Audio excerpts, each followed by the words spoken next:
Looking for clarity and confidence when it comes to decision making for your business? You've come to the right place. You're now listening to the Atomic Business Coaching Podcast. Danny Del Vecchio, what's the origin story with this backwards hat? Oh man, you're coming at me strong right off the bat.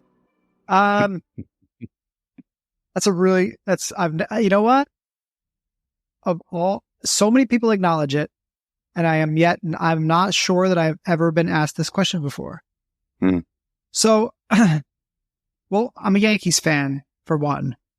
So I like fitted Yankees hats, not just because I like the team, the Yankees, but like I'm into the hip hop culture and all that. And when I don't know whether it was like high school or like early college years, like early 20s, I used to have this ice blue camo Yankees hat. And it was my favorite Yankees hat of all time. I wish I still had it. I actually go back like on New Era and like look for it sometimes. Oh, that's funny. And I had this ice blue camouflage Yankees hat. Actually, I have a picture of myself wearing the hat, and I'm pretty stoned in the picture. It's kind of fun. But anyway, I digress. The good old days. I wore this ice blue Yankees hat like every day, and I wore it this exact way, like backwards, slightly to the side. And it was sort of like the turtle from Entourage look. Yeah. And people have compared me over the years to Turtle. Like that's been a thing for a couple of different reasons. But yeah, I used to wear the Yankees hat that way. And then when I started making videos, I would sometimes wear the hat because that's just who I am. That's the same way that I would show up if I was going out and, you know, grabbing a drink with some friends or something like that, right? And sometimes I wouldn't wear the hat, which is the same thing. Sometimes I would go out and grab a drink with friends, or I'd go out to a nice restaurant and I don't wear a hat. And that's how I would do my videos. Sometimes hatless and sometimes with the hat. And then I started to be recognized for the hat. It started to become like a staple of the brand.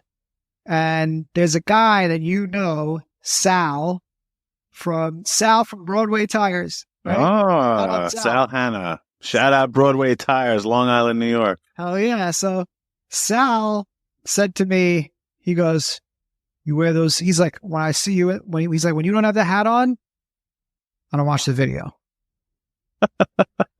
And I was like, okay. And I think that was it. Wow. I don't think there's been a hatless video. I mean, there's one every now and then, but for the most part, it's a staple. Amazing. This is why I like these LinkedIn Link Up podcasts, because, man, you're like my brother, and I've never heard that story either. The ice blue Yankees hat, yeah. Yeah, that and Sal, and that's amazing. So obviously, you know, we all know that it's a part of your brand now, right? It's become kind of the recognizable thing. And it's funny when we see some of your posts sometimes and you don't have a hat, there's this kind of shock, like, what's going on? Is everything okay? Totally. So what I want to ask you is, why are brands so important today compared to what they were in the past? And what I really mean is, why are personal brands so important today?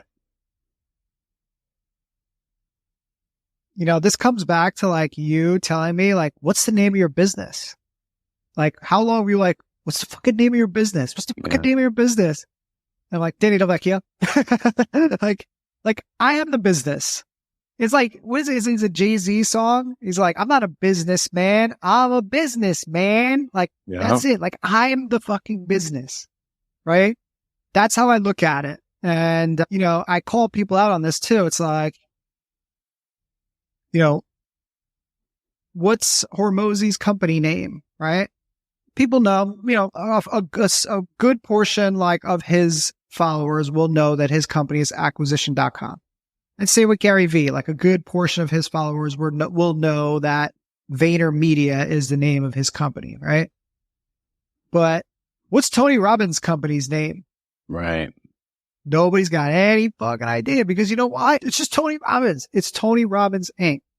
And I think that we are at a point, especially for smaller brands, where the personal brand is way more important than any name or logo or anything like that. So that's why I've been reluctant to give my business a name, because I am the business. Yeah, and that's kind of the thought process I was thinking, wanted to hear from you, and hoping everyone listening would feel it, is that there's so many. We are in an amazing era where there's so many new businesses. I think during the pandemic, there was more businesses that were created than there were in the prior 20 years. I forget the stat, don't quote me on it, but it's a lot of businesses were created. And many of these, you and I both deal with small business owners. Most people who listen to this channel are small business owners. Most of the guests who come on here are small business owners. So that's kind of like, I'm in it all day long, as you are. And what we find is so many of them are striving to be this big business, and they think they would like to start by, I have this perfect logo and I have this beautiful name and I have these great colors. And we're seeing, at least between you and I and other people we know that are successful, we're seeing that when they build around that personal brand, it's a game changer. Why do you think it's actually changing the game, though? Why is that resonating with a following, with a consumer, with a client? Why do you believe that, just with your area of expertise, that people are gravitating more towards the people instead of the company? Because every market is saturated. Like, you look at something like coaches, right? Like, is there anybody that's not a coach these days? I feel like every single person, like, how many business coaches out there? How many mindset, health coaches, wellness coaches? Like, and every single industry is like that, because everybody's starting businesses, like you said.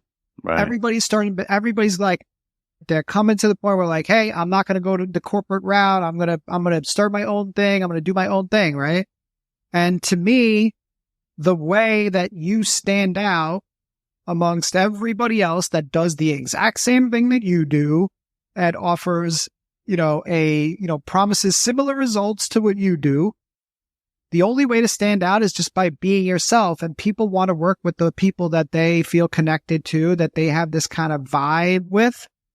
And that's it. It's just a matter of, like, things have changed. Every market is saturated, and people want to work with the people that they find to be, that they're comfortable with and cool with and like. It's interesting you're saying that, because I was talking with Tom, my partner Tom, yesterday about, there's people that I follow on a variety of different, social media channels, whether it's Instagram or LinkedIn or TikTok or whatever it is. But there's people that I follow that I've gotten to know through absorbing their content. Some of them I've met through Zoom meetings or in person or whatever, but most of them I really haven't met. I might have spent a brief period of time just because they're willing to talk to me. I know everybody doesn't have that ability to go talk to the people they follow. I'm lucky enough that I do in many areas, but I already know I'm never going to buy their stuff, right? I'm like, it's just like they're either too closely aligned or I already have that product or that service. But I still follow them. I continually engage with their content. I continue to look forward to seeing their face on this thing. And the interesting part about it, and this is what I was sharing with Tom, is when the day comes that I need their thing that they're now offering, maybe they offer a new thing, or I've eliminated that old thing, I won't even question buying it. I won't ask the price. I won't ask how. I just be like, hey, I need this thing. Can you do it for me now? Do you have room for me now? And that's the thing, is they become almost your friends, without you being a friend to them, but they become part of your life. Like, you get this intimate knowledge about them. And I think that's what so many people have done with Coach Danny D. It's like you've built this big following because it's like you're their friend. You talk to them like, hey, idiot. You talk to them like, this is awesome. We could do this. You're excited. You have the range of emotions, and it's really impressive when I see people doing that, and you're one of those people. I appreciate that. And I can tell the impact of it the most when I get on a sales call. That's when I feel it the most, because when I get on a sales call, it's like I have never spoke to that person ever. We've never had a one-to-one communication other than maybe like through a DM, but we've never had like a face-to-face interaction. And that sales call is our first face-to-face interaction. And I almost never have a second sales call, right? Because I get on there and it's like, oh, it's you. And like, I show up the exact same way that I show up in my videos. I sound exactly the same. I use the same verbiage. I have the same hat. I have the same t-shirts, hoodies, whatever like that I typically wear that people are used to seeing me. And there is such a level of familiarity that people really do feel like they know me. And, again, like, can you get that without doing video? I don't know. Like, can you get that with just, seeing somebody like in pictures? I really don't know. And I think that I feel more connected to the video creators, that I've met versus the people that are never putting themselves out there on video. And you don't have to be like doing short form videos or anything like that, but like you jump on a podcast like this, or you do a LinkedIn live event, or, you speak in person at some sort of event or something like that. That counts all the same, right? But I feel like I need to have, I feel like there needs to be some more than just like, I can't get that from your writing. I can't get that from your writing. I get that from seeing your face, from hearing your voice, from watching you interact with people and your body language and everything like that. It's a different level. Love it. So you've built a pretty successful business out of kind of nothing and mainly all by yourself. So, well, I had you. Well, that's what I'm saying. Mainly all by yourself. But how does someone who's listening to this or watching this, how can they get through those hard times? Oh, man. I have to think about it because it's really, it's not easy because there was a lot of doubt and there was a lot of failure and there was a lot of time spent without making money, where I was making like no money, negative money, essentially. But I still invested every single time. Like that's one thing that I see like as a big mistake from people that are getting started is they feel like they can't invest because they don't have the money. And I never hesitated to invest in the people that were going to get me to where I wanted to go. Early on, I invested in working with Travis Brown, then invested in working with you and with Tom. And that's got to be it. I mean, that's how you get through it. Like it's the mentors that if you don't have those if I didn't have the mentors, if I didn't have you, or I didn't have Travis and I didn't have Tom and I didn't have Ken, people like that. Yeah. I'd probably be back in some kind of miserable sales job right now. But maybe it would be miserable. Maybe it wouldn't, but I think that's the only way. Yeah, there's a great saying that you can go much faster alone, but you can go much further together. And I've witnessed that in almost every business I own, every business I've been a part of, is when you see more of a team format, whether they're directly on your team all the time or they're outside, when you have that level of connectivity and a way to share ideas and a feedback and a sounding board, those people tend to go much further. Maybe not as fast, but definitely much further. And it's a difficult lift to build a business in general, and to do it all on your own is really difficult. And I remember witnessing you when you started, having more support from a variety of different areas. You changed as a person. You evolved, you developed, you grew, and you shrunk too, physically and mentally in different ways as you got more focused with things and things became more important. And, this is a good segue to something I wanted to ask you is, you have 2 young sons. And I'm curious, how does running your business allow you to be the type of father that you are, which is a pretty amazing one? It's flexibility, because I have my own business now, as opposed to, being an employee. Excuse me. Sorry. Phone's ringing.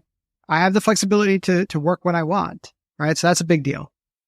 But it's also the world's changed, man. Like I look at, schools and like what they teach in schools, and I don't feel the least bit confident sending my kids to school. Hence why we homeschool my kids, right? Yeah. My kids are homeschooled. If I would have thought back on even you said to me 3-4 years ago, will you ever homeschool your kids? I'd be like, fuck no. Right. Not a chance. But I look at the world completely different. And cause like I said, it's just changed.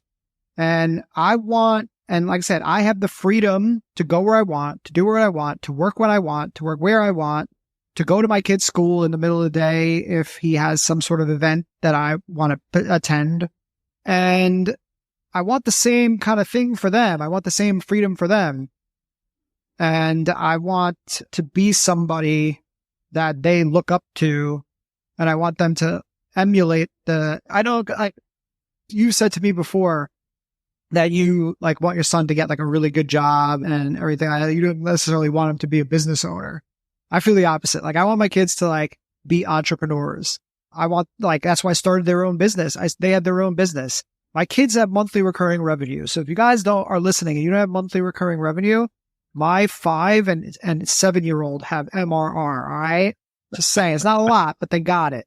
And I'm just looking at things differently, and I want them to grow up and like see the entrepreneurial experience happening in front of them, and their mom too. I mean, this is what, like, my wife's involved in all kinds of like entrepreneurial endeavors right now. She's trying to get her design business off and running. She just got offered to potentially be the editor-in-chief of a local magazine.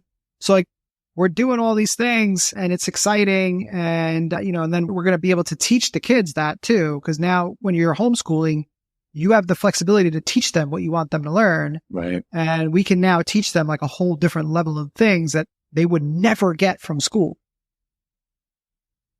Yeah, man. I like the freedom part. And that's kind of what a lot of people would tend to say. I have freedom. I could do what I want. But that's the impact that you're able to make with that freedom is a very big difference than just having the freedom. Because it's funny, I know people who have the freedom, and I sent somebody recently this post where it was a woman, and she was looking at her cell phone, and her child came up, and her child was eating an apple, and she's like, "Mom," and she said, "Stop," all annoyed, looking at the cell phone. And then the apple drops to the floor, and the kid goes down to pick up the apple and stands up, and it went from like a 5-year-old to a 17-year-old. And it was like, look at what went away. And you say the world's changing. And I watch friends of mine, I watch family members where it's like they're missing out on being a father. And a lot of them who have jobs are just like, they need this distraction away from like the pain and misery of punching the clock 9 to 5. And I watch the ones who are business owners who respect that freedom that they have instead of take it for granted. I watch them live some of the best lives, regardless of how much money they're making in their business. I watch them live the best lives. I watch them have the greatest experiences. I watch them have the most amount of happiness of most people that I've ever witnessed. And I think that's the key there, is the impact that you get to make with that freedom. Yeah, totally. You said about my son, and I want him to have a job. I want him to know I can get any job in the world, and then I want him to figure out I could just create my own business around this area of expertise. That's why I want him to strive for a job. I think it's an easier path to find what you're really good at. I want each one of my children, I have a son and a daughter, and I want them each to have 3 jobs. So if I die and they get my money, they have to have 3 jobs in order to get the money. And I don't care if those jobs are just for a month each, but yeah. I want them to be in food service, at least for a month, waiter, waitress, cook, something like that. I want them to work in retail. Okay. Actually have to do customer service and learn all those skills. And I want them to do something in finance, a bank, an accountant, something to understand money. Because I believe those 3 skill sets, they transition and dovetail into anything you're going to do in life. And so, yeah, I do hope he's a rocket scientist or works for Raytheon or McKinsey or, BlackRock or whatever it is. But I would love for him to do that for a period of time and then make his own company out of it. All right. I see where you're going now. I see where. So let me ask you, this may, if it's too personally, let me know, but can you discuss the battle that you personally had with shiny object syndrome and what you think since you've gotten through that or maybe learned to manage it on your own? What are some of the things that you can share with your experience and what other people should be cautious of so maybe they don't go through the same thing? Yeah, totally. Shiny object syndrome is probably the number one thing that held me back from making money for that and like not letting go of control of things. Those two are probably but shiny object syndrome was worse. And just early on in my business, I just kept jumping from, I want to try this strategy. I want to try this strategy. I want to do this. I want to get rid of this offer and I want to do this offer instead because I would see something new and exciting and, I just wanted to run with it. And ultimately I had to stop kind of consuming. I had to really stop. I had to take a break of consumption. And you were definitely there for that part of it where you're just like, stop learning new things. Like you have everything that you need to do to like put your plan into place and take action and do what you need to do to grow this business. You don't need to learn anything new. And once I kind of realized that, and I stopped podcasts for a while, I stopped books for a while, and I just focused on getting back into sales, just doing sales activity, doing the daily grind that you need to do in order to be successful. And I think that's ultimately what it is the people that get the shiny object syndrome is because they're trying to avoid sales, right? They're trying to avoid sales because sales is uncomfortable, especially when you're not making them. But when you start to make them, then it's not uncomfortable anymore. It starts to get really comfortable and it starts to get exciting and it starts to get almost exhilarating and you want to continue that momentum. So the number one thing that people need to do is like have that daily sales activity every day. And then if you are doing that daily sales activity every day, it's okay to have a little bit of shiny object syndrome then. Right. Exactly. You've earned it. To the things that you need to get done on a regular basis. So I think that's, and it's funny because I've always been a good salesperson. I was in sales for 20 years. But when I started my own business and I wasn't selling, it gets in your head. Yeah. It gets in your head and you're like, well, was I a good salesperson or did I just have a good territory? Or like, did I get lucky or, was AT&T, like, was it like a really easy product that I had to sell? And then, and again, just like no confidence whatsoever. And then I had that one day last year, it's right around this time last year, where I closed 7 clients in one day. And I've been good since. I've had ups and downs for sure since then, but that was the confidence boost that I needed to get back rolling. And you know what led to that? Doing work for free. Like if it wasn't doing work for free, I would have never got those 7 clients that day. And so, a lot of people tell you don't do free work because it dilutes your brand or I forget or devalues your brand. That's silly. Yeah. No, you're not doing free work. You got to think of it from a completely different perspective. You're not doing free work. What you're doing is you are working and you're going to get something else in exchange. Maybe that's future work with that person as a potential client. Maybe that is a referral. Maybe that is a testimonial.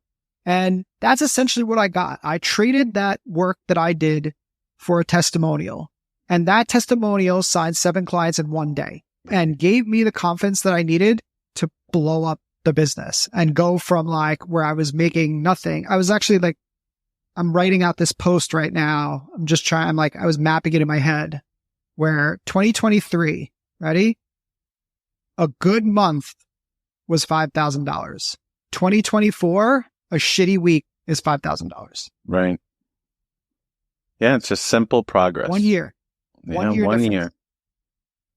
And you've gotten laser focused. And I love how you said that they're scared of sales. And for anyone who's listening, I help people become CEOs. That's really the majority of the work that I do.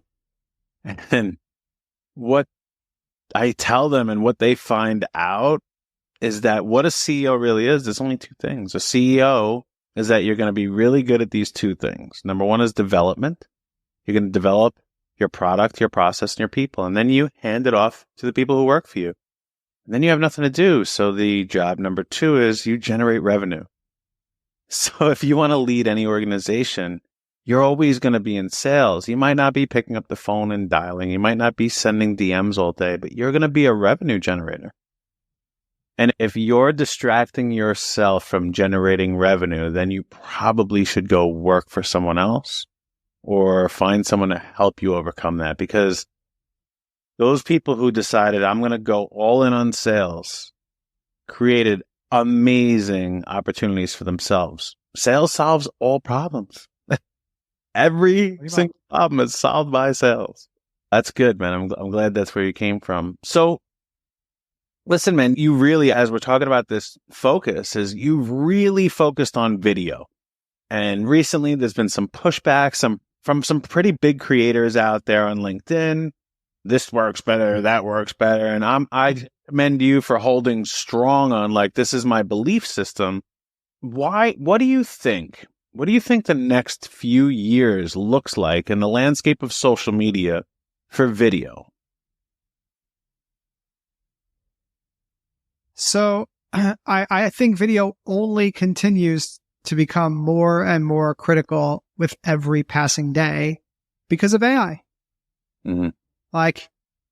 Every day AI is getting more and more clever. It's getting easier to write with AI. It's writing stories for you now. It's not just writing educational style content. People are using AI to write stories, and some people are fantastic at it. Some people they've got it down. They understand how to feed the prompt engineering, whatever the hell it is, right? They're masters at it. Right. But I still don't connect with that content on the deeper level. And I think people are getting more and more tired of it. People are looking at a post and wondering if it's AI. Yeah. That's what I do. Right. I look at this post and I'm like, oh, did this person really write this? Or was this AI? And when you're thinking about, that's a problem. Whereas you watch somebody's video, you're not looking at somebody's video and be like, is this AI? At some point, maybe, right? At some point, sure, we'll probably get there and you'll have to wonder whether somebody's video is AI or not. But that's a good point because like you said, when people get on sales calls with you, they have this familiarity with you. And if you do end up, because, they do AI videos, it's not regularly available for everybody. But if it was available right now, we could just click a button and this podcast would happen without us being here and look like us and sound like us. When you get in person, it's still going to be very different because when you talk to somebody who has only written, they don't talk like they wrote. Whether they write it themselves or AI has done it, it's not the same. It's always that's very different. I met a very big content creator, Nat Berman. I spent time with him on Zoom and then we had lunch together and he and I chat all the time. And when I first spoke to him, I'm like, wow, this is not what I expected you to sound like. It's not expected your movements. I didn't know he and I live very close to each other, which was funny. But he's very different than what his posts are. And I don't mean that he's bullshitting in his posts. I mean that there's a whole nother side to him that I think isn't shared because he only writes content. He doesn't produce video. His written content is awesome. He's built a tremendous business, and it's one of many that he's built through that. But I'm always curious for that person. And there's a few others that are big names out there. Luke Matthews, a few other people wow, I wonder what would happen if they started doing both. Yeah, and so here's the thing: a lot of these creators, they are doing both. They're just not doing both on one platform, right? They're holding their video off of LinkedIn. Nat Berman posts videos on Instagram every day. Hmm. Like he's on Instagram every day posting videos. Luke posts videos on YouTube. Luke posts videos. We made a bunch of shorts together for YouTube. We did, he does some longer form videos. He does some, live stuff and everything like that. So I don't think I would be as connected to Luke if I didn't see his video content in other places. Right. So let me ask you then, why do you think, is it the platform or is it the person? Because if these two particular people I'm talking about, there's many, I'm just using those two as examples just because of the size and reach that they have. But there's a lot of people like that. Maybe they are, putting video elsewhere. And I'm spending the majority of my time on LinkedIn now. I post everywhere, but the majority of my time is spent on LinkedIn. So why do you think there's an aversion to people doing video on LinkedIn? Unfortunately, it's because traditionally video doesn't perform well from an algorithmic perspective. People get less views. Maybe they get less comments and engagement on a video post. And that holds, and there's a stigma out there that video does not help you grow on LinkedIn. And there's people out there that are pushing that stigma that video doesn't, and big people are telling you that video doesn't work on LinkedIn, that video doesn't help you grow on LinkedIn. But that's funny that you say that, because that's the grow. Oh, go ahead. That's what I was going to say. Sorry to interrupt, but that's the interesting part is, what are you measuring in growth, right? And as you said, when people get on your sales calls, they know you and you don't have to do a second sales call. And there's a lot of other reasons to do it. But when you say performance, not you, but when people out there say performance, does that actually close clients? Does that make you more of an authority figure? Does that allow you to have more genuine conversations where people are ready to close? And that's always been my reason. I've been doing video for 2 years now, keep getting better at it all the time. My partner Tom hated it, but he's still doing it too. And it's a worthwhile venture to do it. I don't think it's the only thing you do. I think you do everything, but there's such a reason to do this. And maybe I'll end this or ask you one more question on this topic, is that when you said there's a saturated market, what's the reason for a personal brand? Because it's so saturated. That's literally what this is going to become, is with the AI coming in, and it's going to get completely saturated, where the only way for you to stand out and get that reach you want is going to be that you talk to people instead of right at them.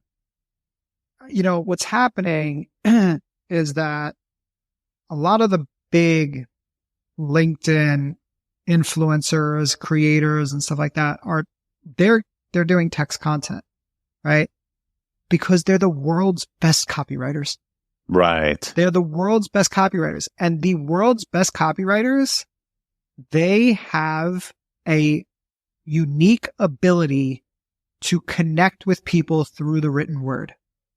And they don't need to do video. Like Justin Welsh doesn't need to do video. Right. It's like, or Matt Barker, like these guys, they don't need it because they have a unique ability to build that connection to their audience without it. But they are such a small percentage of people because they're so freaking good at writing, right? And, but then they put this out there to the masses, like that they don't need it, and they're wrong. Makes sense. So let me ask you. It's frustrating. No, it can be.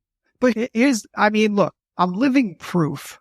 I literally came to LinkedIn with like barely a business. Like I said, I barely had a business. I was hanging on by a thread when I started creating content on LinkedIn. And I created content on LinkedIn for 7 months straight without really bringing in any revenue. But half of that content was video. And more than half of that content was video content. More than half of my posts on LinkedIn are video content. When I run into people from my past, or I run into people that I don't see on a regular basis, they'll be like, "Oh my God, I see your videos all the time on LinkedIn." Right. And even people in the LinkedIn who are more like active on LinkedIn, everything like that. People are like, "Oh, I see your videos. I see your videos. I see your videos. I see your videos." Nobody ever is like, "I see your selfies and I see your posts on LinkedIn." No, It's always, "I see your videos."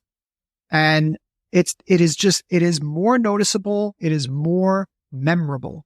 That's the key, right? It's when you're creating a brand, when you're building a company, you need to remember it for the time when you want to purchase it. And if you're forgotten in an instant, which is most of social media, if you're not memorable, and when that day comes that they're like, I need this thing, you may have been forgotten. So what's next for Danny Del Vecchio? So I am working very hard on growing my niche video marketing agency right now. I have it to a point where it's generating a significant amount of revenue. I am making a good living from it. And the next step is to get it to the point where I am making a little bit of a better living, because I have some catching up to do from the last few years of like being in the red. All right. So I don't own a home right now. I own one car, probably need a second one. I need some new furniture. I need to make up for a couple vacations that I haven't been able to take my family on for the last few years. I need to make up for some things that I have missed out on because I've been grinding to build a business and making really no money over the last couple of years. So now that I am making money, now it's a point to get to a little bit more of a cushion. And then from there, I just want to be more of an influencer. I want to get out there. I want to speak. I want to share my ideas on stage. I want to come out, maybe speak to companies a little bit, talk about, the value of creating video content, creating content on LinkedIn, building a personal brand. That is probably the next level, but I'm holding off on that until I get the marketing company to a spot where I really feel good about the revenue that's coming in. And like I said, I'm making up for some of the lost things that my family's missed out on over the last few years. I love that. Yeah, I mean, hey, you've influenced me. You've influenced my companies, plural. So you are doing it. And yeah, next step is to do it at a bigger, better scale. So I have one more question I'm going to ask you. Same question I ask everybody when we follow these up. But before I go into that question, what's the best way for people to find you, connect with you, learn about you, hear you? What's the best way? Sure. I mean, the best way to find me is on LinkedIn. I mean, if you Google Danny Del Vecchio, the first thing you're going to see is my LinkedIn profile. That is going to be the top number one thing that comes up, right? So connect with me on LinkedIn, follow me, connect, and send me a connection request. Don't just follow me. Reach out, tell me that you heard me on the podcast, and let's actually become connections, right? And then, I'm trying to grow my YouTube channel. So come check me out, Coach Danny D on YouTube. So I've been creating some long form content there and building a library of evergreen content that is going to help you grow your brand. Love that. All right. And we'll put all those in the show notes so everyone can do that. Don't drive over in your car and follow them now. So, last question. There's approximately 8 billion people on this planet right now.